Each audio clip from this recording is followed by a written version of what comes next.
Have you ever wondered if the universe has a way of bringing people together through the most unexpected objects? This is the story of Maxwell Reed, a self-made millionaire from Boston, who built his fortune through smart investments and tireless work ethic.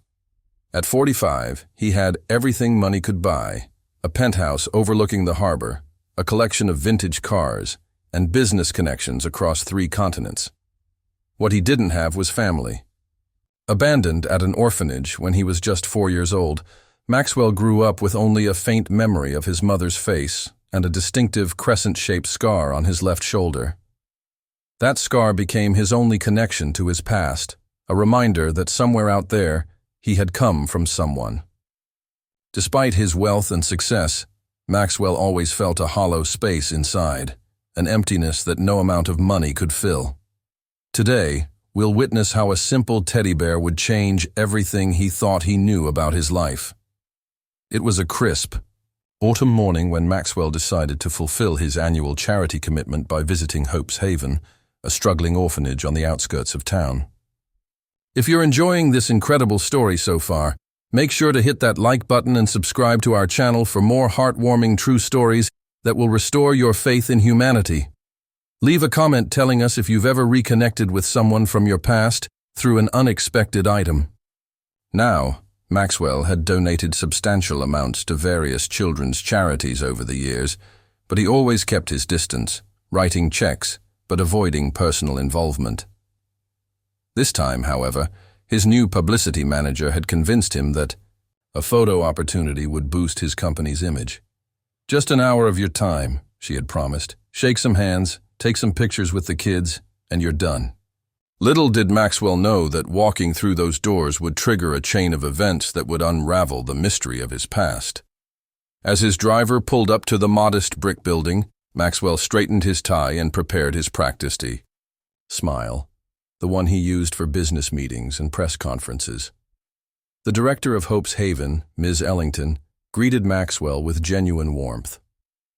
"The children are so excited to meet you, Mr. Reed," she said, leading him through hallways, decorated with colorful artwork. "Many of them look up to you as an example of what they might achieve someday." Maxwell nodded politely, though inwardly he felt like an imposter. What would these children think if they knew he woke up most nights in cold sweats, haunted by fragments of memories he couldn't piece together? The smell of the orphanage, institutional cleaning products mixed with the scent of school supplies, triggered something in him. Flashes of a similar corridor, of children's laughter, of loneliness. He pushed the feelings aside as they approached the playroom, where 20 children of various ages sat in a semicircle, their faces lighting up at the sight of the famous visitor. Among them, a small girl with auburn hair caught his attention. She was clutching a worn teddy bear to her chest, looking at him not with excitement like the others, but with intense curiosity. "That's Isabella," Ms. Ellington whispered. "She doesn't speak much. She came to us 3 months ago after her grandmother passed away. The bear is her only possession from home." The planned activities went smoothly. Maxwell read a story to the younger children, answered questions about business from the teenagers, and posed for numerous photos. Throughout it all, he found his gaze repeatedly drawn to the quiet girl with the teddy bear. There was something in her solemn expression that resonated with him, perhaps because it mirrored the seriousness he had carried through his own childhood. When the formal part of the visit concluded, the children presented Maxwell with thank you cards they had made. Isabella approached last, hesitantly extending her bear instead of a card. "She wants you to see Patches," Ms. Ellington explained, looking surprised at the girl's gesture. "She doesn't usually let anyone touch him." Maxwell accepted the stuffed animal, turning it over in his hands. It was clearly loved, worn in spots, repaired multiple times, with mismatched button eyes. But what made his blood freeze was a small detail on the bear's left shoulder, a crescent-shaped patch, carefully sewn in a fabric that didn't quite match the rest. His fingers trembled as he traced the shape, identical to his own scar. Where did you get this bear?" he asked, his voice barely above a whisper. Isabella pointed to the bear's ear, where a faded name was embroidered, Maxwell. The room seemed to spin around him as Maxwell stared at his own name on the teddy bear's ear. Ms. Ellington, noticing his sudden pallor, quickly ushered the other children out for snack time, leaving just Maxwell, Isabella, and herself in the playroom. "Mr. Reed, are you feeling unwell?" she asked, concerned by the dramatic change in his demeanor. Maxwell couldn't find his voice for several moments. When he finally spoke, his words came out strained. "This was my bear. I remember him now. Patches. I had him when I came to the orphanage." He looked at Isabella with new intensity. "Where did your grandmother get this? Do you know?" The little girl didn't speak, but she reached into the bear's stuffing through a small opening in the seam and pulled out a folded, yellowed piece of paper. Her hands were steady as she offered it to him, as if she had been waiting for this moment. Ms. Ellington gasped softly. "We had no idea there was anything inside the bear. Isabella has never shown this to anyone." With fingers that refused to stop trembling, Maxwell unfolded the note. The handwriting was faded but still legible. "My dearest Maxwell, if you're reading this, I've found a way to get your bear back to you. They wouldn't let me keep you, but I never stopped looking." The note continued. "Your twin sister was taken to another home. Her name is Elizabeth. She has the same crescent birthmark on her right shoulder. I pray someday you'll find each other. All my love, Mom." Maxwell couldn't breathe. A twin sister, a birthmark like his, a mother who hadn't abandoned him by choice. The carefully constructed narrative of his life, the story of the unwanted orphan who built himself into a success through sheer force of will, crumbled in an instant. Ms. Ellington placed a gentle hand on his arm. "Mr. Reed, Isabella came to us with her grandmother's effects. Her grandmother's name was Elizabeth Collins." The connection blazed through Maxwell's mind like lightning. Elizabeth, his twin, which would make Isabella. "My grandniece," he whispered, looking at the solemn child with new eyes. The girl who had somehow known to bring the bear directly to him. Isabella nodded, a small smile finally breaking through her serious expression. She pointed to a photo tucked into her pocket and pulled it out. A woman in her 70s holding the same teddy bear, the woman's right shoulder exposed to reveal a crescent-shaped birthmark. "Grandma said I had to find Uncle Max," Isabella spoke for the first time, her voice soft but determined. She said the bear would know. Maxwell learned that Elizabeth, his twin sister, had spent decades searching for him. She had hired private investigators, scoured adoption records, and followed every lead. But the poor record-keeping of the 1970s and the closed adoption system had thwarted her efforts. In a cruel twist of fate, she had passed away just months before her search would have borne fruit. Elizabeth never gave up, Ms. Ellington explained as they sat in her office, Isabella now sitting comfortably on Maxwell's lap, as if she'd known him all her life. According to her journals, which came with Isabella's things, she discovered that the bear had been passed to another child at the orphanage after you were adopted. She spent years tracking it down, finally finding it at an estate sale in Vermont. The bear had become Elizabeth's symbol of hope, the physical manifestation of her determination to reunite their fractured family. After finding it, she had carefully sewn the patch onto its shoulder to match the birthmark they shared and placed the note inside. She knew she was ill, Ms. Ellington continued softly. Pancreatic cancer. In her final days, she gave Isabella specific instructions about the bear. Somehow she knew your paths would cross. Maxwell looked down at the child in his lap, this unexpected blood relative who had appeared in his life like a miracle. But how did she know I would come here, to this specific orphanage? The answer came in the form of a newspaper clipping in Elizabeth's journal. Maxwell recognized himself in the photo, shaking hands with a charity foundation president 2 years earlier. In the background of the image, partially visible, was the sign for Hope's Haven. Elizabeth had circled it with red pen and written, Found you at last. She had made arrangements for Isabella to be placed specifically at Hope's Haven after her death, knowing that Maxwell regularly supported children's charities in the area. It was a calculated gamble, a final desperate attempt to connect the family she had never stopped fighting for. She left letters for both of you, Ms. Ellington said, retrieving a sealed envelope from Isabella's file. She asked that they only be given if you found each other. With unsteady hands, Maxwell opened the letter addressed to him. My dearest brother, it began.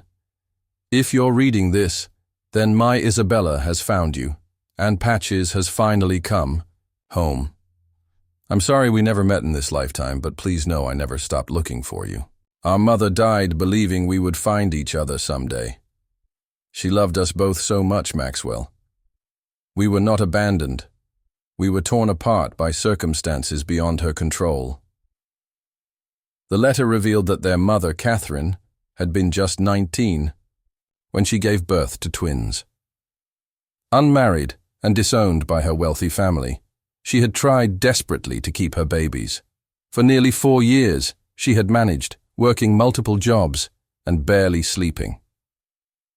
But when she became seriously ill and couldn't afford health care, the state had intervened. The twins were separated in the system, a common practice at the time, with no records kept of their relationship to each other.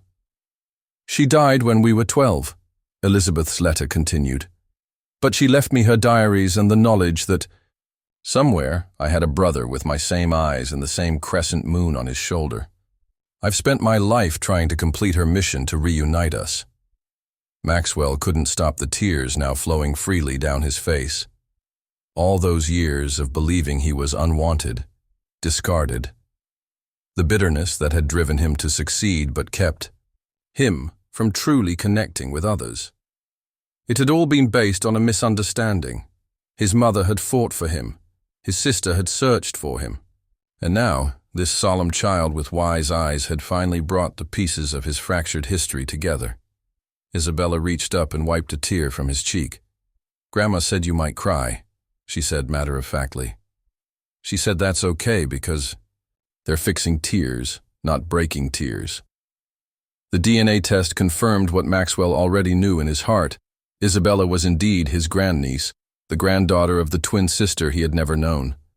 The following weeks were a whirlwind of legal procedures as Maxwell applied to become Isabella's guardian. His spacious but sterile penthouse quickly transformed, one room becoming a wonderland of purple and silver, Isabella's favorite colors, with bookshelves filled with children's classics and a window seat where she could read with Patches beside her. Photographs of Elizabeth and Catherine, provided by a distant cousin Maxwell tracked down, now adorned the walls, filling in the blank spaces of his family history. Maxwell's colleagues were shocked by the change in him. The driven, sometimes ruthless businessman now left meetings promptly at 5 to make it home for dinner with Isabella. He learned to make pancakes on Sunday mornings, to braid hair, albeit clumsily at first, and to truly listen to the imaginative stories that poured from his once quiet grandniece, who blossomed more each day. She's healing you, his assistant observed one afternoon, watching Maxwell laugh genuinely as he recounted Isabella's assessment of his board meeting attire. He couldn't disagree. The hollow space that had defined him for so long was filling with something he had never expected, to find family. The teddy bear with its crescent patch sat proudly on Maxwell's desk at work, a reminder of the extraordinary journey that had brought Isabella into his life and rewritten his understanding of his own past. As months passed, Maxwell delved deeper into the mystery of his family history. With resources he'd never thought to use for personal reasons, he hired genealogists and researchers to piece together the story of Catherine, his mother. The picture that emerged was heart-wrenching, but filled with courage. Catherine had been the daughter of a prominent banker, raised in privilege until she fell in love with a young artist from the wrong side of the tracks. When she became pregnant, her parents had given her an ultimatum: give up the babies for adoption and return to the fold, or be cut off completely. She had chosen her children, living in near poverty while fighting to keep them fed and housed. The journals Elizabeth had preserved revealed Catherine's desperate struggle and unwavering love. December 18, 1978. Maxwell took his first steps today, reaching for his bear while Elizabeth clapped her hands. How can I explain to them someday why their father isn't here? How can I make them understand that I would tear down the sky for them if I could? Maxwell often read these entries aloud to Isabella at bedtime, both of them building a connection to the grandmother and great-grandmother she would never meet. The crescent birthmarks, it turned out, were a distinctive family trait going back generations, a physical reminder that they were part of something larger than themselves, a lineage that had endured despite enormous obstacles. Maxwell's newfound understanding of his past transformed his approach to his future. He established the Catherine Reed Foundation, dedicated to keeping siblings together in the foster care system and supporting young single parents fighting to raise their children against financial odds. The foundation quickly became his passion, overshadowing his corporate work as he redirected his business acumen toward creating sustainable programs that could make real differences in children's lives. Isabella, despite her young age, became his partner in these efforts, sitting in on planning meetings and offering surprisingly insightful suggestions from a child's perspective. Their story, when it eventually became public, touched hearts across the country. A millionaire reunited with his family through a teddy bear and a determined child. It was the kind of narrative that restored faith in serendipity and second chances. Other adult adoptees reached out, sharing similar stories of separation and searches. Maxwell used his platform and resources to help many of them access records that had previously been sealed, facilitating dozens of reunions. "This is what Elizabeth would have wanted," he told Isabella as they celebrated the Foundation's first anniversary. "To turn our story into hope for others." The little girl nodded, wise beyond her years. "That's why the bear is named Patches," she said, "because he helps patch families back together." The most unexpected development came 6 months after Isabella moved in, when Maxwell received a letter from a retirement community in Arizona. A former nurse named Margaret Wilson had seen a magazine article about Maxwell and Isabella and recognized Catherine's name. "I was working at the county hospital the night your mother was admitted," Margaret wrote. "She made me promise to keep something safe for her children. I've kept that promise for over 40 years, waiting for a way to find you." 2 weeks later, Maxwell and Isabella flew to Arizona, where a trembling, elderly Margaret presented them with a small wooden box. Inside was a collection of treasures Catherine had preserved for her children. A pair of tiny hospital bracelets from the day the twins were born, a lock of hair from each baby. A simple gold locket containing a miniature family photo, Catherine holding 2 infants, their father's arm around them all. And a letter, its seal unbroken. With Isabella pressed against his side, Maxwell carefully opened the yellowed envelope. "My precious children," Catherine had written. "If you're reading this, I wasn't able to keep fighting. Please know that every moment with you was the greatest joy of my life. Find each other, love each other, and most importantly, forgive, both, me for not being strong enough, and your grandparents for being too afraid to accept how wonderful you are." The last item in the box was the most surprising, a detailed family tree, tracing their lineage back 4 generations. And there, listed as Catherine's parents, were names Maxwell recognized instantly: Harold and Eleanor Whitman, the founders of Whitman Banking Corporation. The very same corporation that, through a series of mergers and acquisitions, had eventually become part of Maxwell's own business empire. He had, without knowing it, rebuilt and expanded the family legacy that had rejected his mother. The irony was staggering. "Your great-grandparents made a terrible mistake," Maxwell explained to Isabella that night in their hotel room. "They thought money and reputation were more important than family." Isabella considered this with her characteristic thoughtfulness. "Are they still alive?" she asked. Maxwell shook his head. "No, they passed away many years ago." Isabella nodded, then surprised him with her next words. That's sad. They never got to say sorry. They never got to know how the story turned out. Her compassion, her ability to see the tragedy from all sides, humbled him. In that moment, Maxwell realized that Isabella wasn't just the recipient of his care. She was his teacher, showing him how to fully embrace the healing that had begun with a patched teddy bear and was continuing through this extraordinary child's wisdom. The discovery of his connection to the Whitman family opened doors to relatives Maxwell had never known existed. Distant cousins and great-aunts who had been kept in the dark about Catherine's twins. Some were hesitant at first, embarrassed by their family's past actions, but Isabella's openness broke through most reservations. At a family reunion organized at Maxwell's estate the following summer, 4 generations gathered, many meeting for the first time. Patches the bear sat in a place of honor, wearing a small bow tie for the occasion. I never imagined this, Maxwell confessed to his newfound cousin Sarah, watching Isabella play tag with second cousins she'd just met. For most of my life, I thought I was completely alone in the world. Sarah, who had been just a child when Catherine was disowned, squeezed his hand.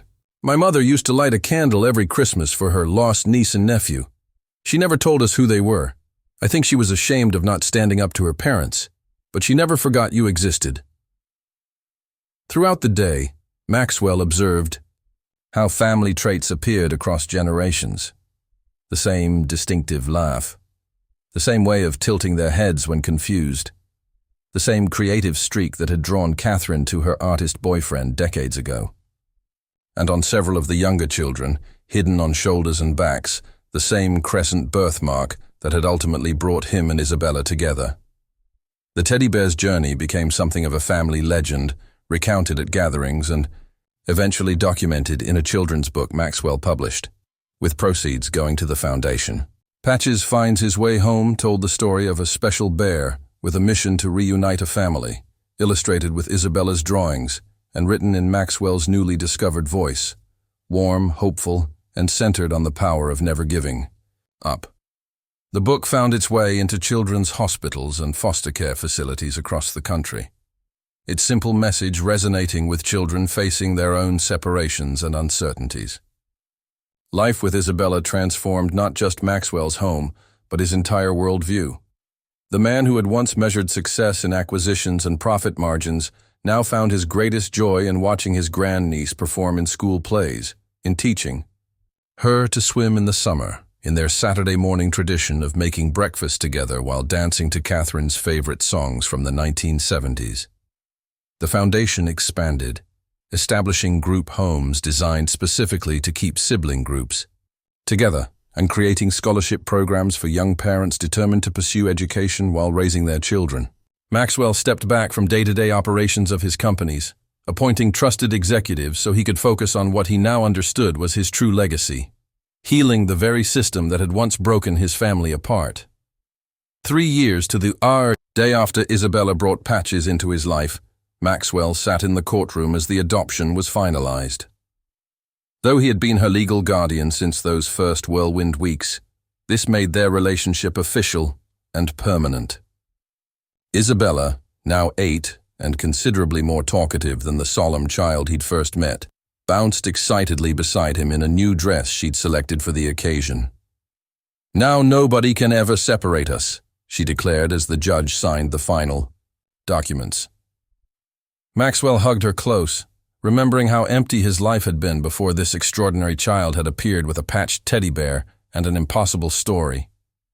That evening, they added the adoption certificate to the memory box they'd created, alongside Catherine's letters, Elizabeth's journals, and photographs documenting their growing extended family.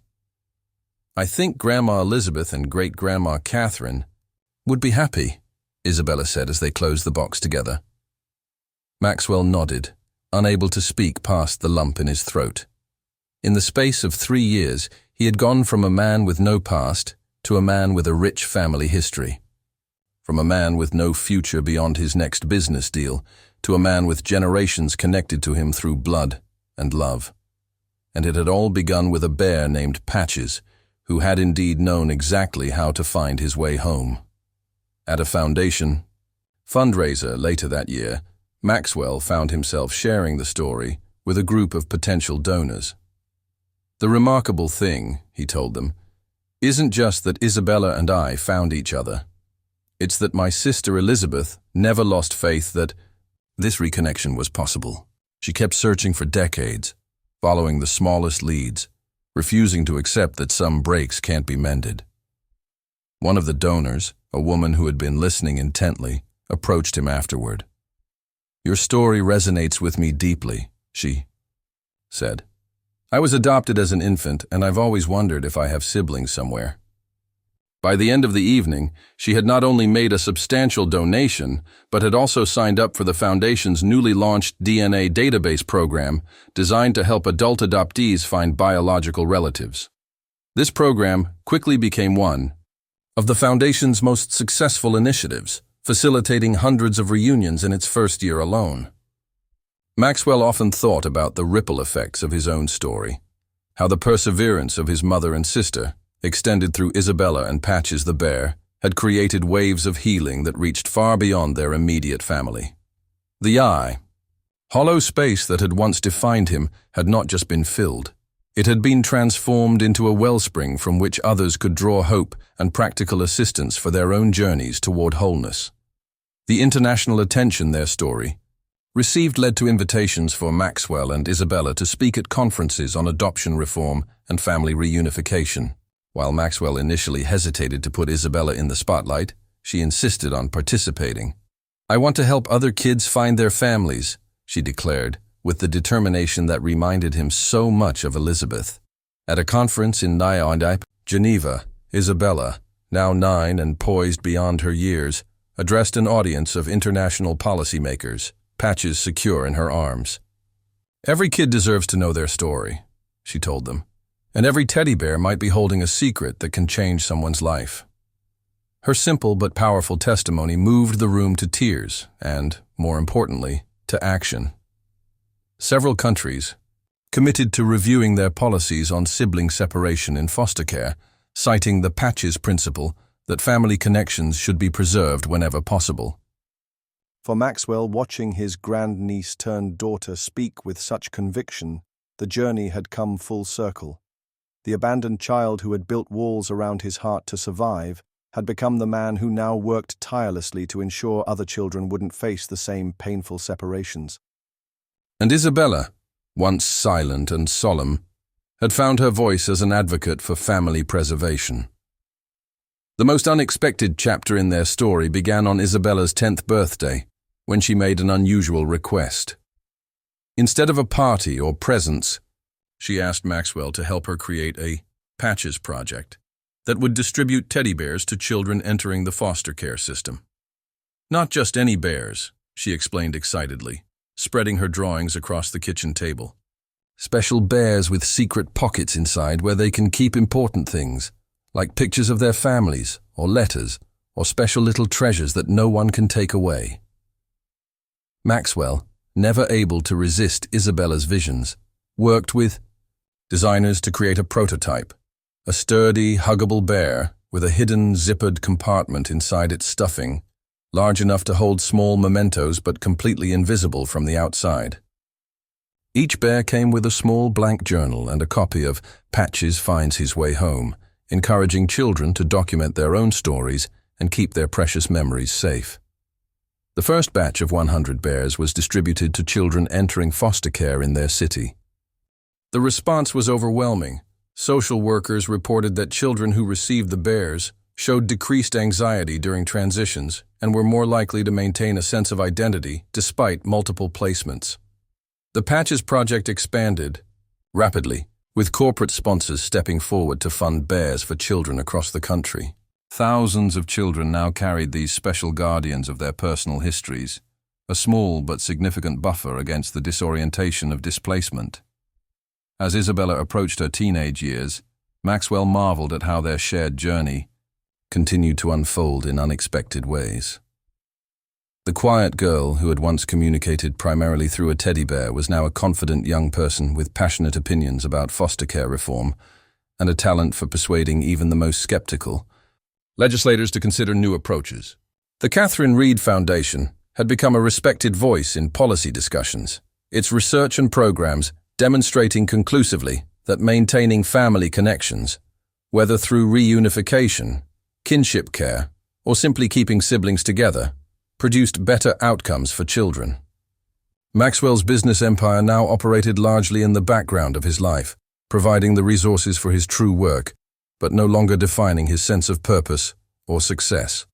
On the anniversary of their first meeting each year, Maxwell and Isabella returned to Hope's Haven, bringing patches bears for every child and spending the day sharing their story. The orphanage itself had transformed through their involvement, becoming a model for short-term care focused on family reunification rather than long-term institutionalization. The corridors that had once triggered painful fragments of memory for Maxwell were now places of temporary transition rather than indefinite waiting, their walls covered with photographs of successful reunifications and adoptions. Ms. Ellington, still the director, often remarked that Maxwell and Isabella had not just changed their own lives that fateful day. They had changed the fundamental approach of the entire system. On a crisp autumn morning, much like the one when they first met, Maxwell and Isabella sat together on the bench in the Hope's Haven garden, watching new children arrive for temporary placement. Each child received a patches bear at intake, along with the assurance that the staff would work tirelessly to reconnect them with family members or find them permanent, loving homes. "Do you ever wonder what would have happened if I hadn't brought Patches to you that day?" Isabella asked, leaning against Maxwell's shoulder. He considered the question carefully. "I think Elizabeth would have found another way," he finally answered. "She spent her whole life making sure we would find each other somehow. If not through you and Patches, then through something else. Love that strong doesn't give up." Isabella nodded, satisfied with this answer. They sat in comfortable silence, watching fallen leaves dance across the garden path. The crescent birthmark on Maxwell's shoulder, once a symbol of abandonment and mystery, was now just one thread in the rich tapestry of their family history, no longer a wound, but a distinctive signature marking their place in a story larger than themselves. Maxwell thought of all the children now carrying Patches bears, each with their own stories unfolding. Some would find their way back to biological families. Others would create new family bonds through adoption. All of them would carry their histories with them, not as burdens, but as treasures, safely held until needed. Just as a patched teddy bear had carried his history across decades and miles, waiting for the perfect moment to reveal its secrets and change everything. The greatest legacy of Maxwell and Isabella's journey emerged as the children who had received the first Patches bears began reaching adulthood. Many returned to volunteer with the foundation, sharing how their bears had helped them maintain a sense of identity through multiple foster placements. Some had indeed used the secret compartments to safeguard precious family photographs or mementos that might otherwise have been lost in the shuffle between homes.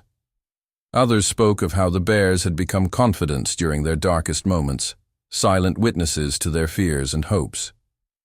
A young woman named Zoe, now studying social work in college, told a foundation gathering how her Patches bear had accompanied her through 17 different placements over 8 years.